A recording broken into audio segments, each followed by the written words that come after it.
Maiki pun mengumpulkan semua anggota Toman dan mulai mempersiapkan rencana untuk pertempuran besok. Lalu di sisi lain Kakucho menentang Izana Kurokawa untuk bekerja sama dengan Kisaki dan Hanma. Dia tidak tahu tujuannya untuk apa. Lalu Izana menjawab, hal itu dilakukan untuk membunuh dan mengalahkan Toman. Tanggal 22 Februari tiba. Toman mengadakan rapat darurat untuk menghadapi Tenjiku. Draken menjelaskan situasinya, bahwa Divisi 1 telah diserang Tenjiku. Draken mengingatkan bahwa Tenjiku tidak seperti geng yang pernah mereka lawan. Tenjiku menyebut diri mereka sebagai kriminal.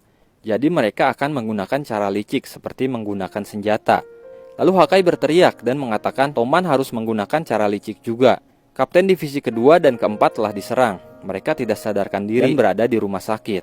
Kapten Divisi ketiga sedang dipenjara. Kapten Divisi 5 berkhianat dan sekarang berada di bawah Tenjiku. Lalu divisi pertama semuanya sudah terluka. Jadi kemungkinannya mereka akan kalah jika memaksakan bertarung dengan cara biasa.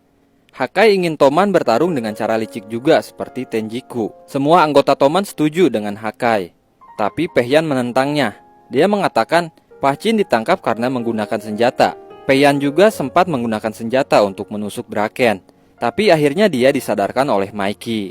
Maiki pun ikut berbicara dan menenangkan semuanya. Maiki meminta Hakai menjaga Mitsuya dan Nahoya di rumah sakit.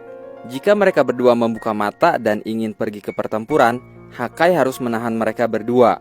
Maiki juga mengatakan, walaupun para kapten tidak ada di sana di dalam pertempuran, tapi di sana ada dirinya. Di sana ada Maiki. Anggota Toman pun bersorak dan termotivasi lagi untuk mengalahkan Tenjiku. Inui dan Takemichi mengunjungi makam Shinichiro. Inui memperkenalkan Takemichi sebagai ketua Black Dragon ke-11. Takemichi bertekad untuk membuat Black Dragon kembali berjaya. Tiba-tiba Izana Kurokawa datang mengunjungi makam Shinichiro juga. Lalu Emma dan Maki pun datang. Akhirnya di sana Izana menyatakan peperangannya dengan Toman. Pertarungan akan dilaksanakan di Teluk Yokohama, dermaga ke-7 jam 8 malam. Di sana akan terjadi pertempuran terakhir antara Yokohama Tenjiku melawan Toman.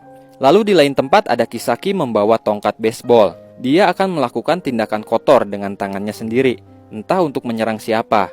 Tapi ini tidak seperti Kisaki biasanya. Emma mengatakan kepada Takemichi bahwa Maiki tidak pernah menunjukkan kelemahannya. Saat Baji mati, saat kakaknya mati, apapun yang terjadi, dia tidak pernah menunjukkan kelemahannya. Tapi tidak kepada semua orang. Dia menunjukkan kelemahannya itu saat di rumah bersama Emma. Emma bertekad untuk membantu dan menyelamatkan Maiki. Lalu Takemichi mengingat Maiki masa depan yang mati dalam dekapannya.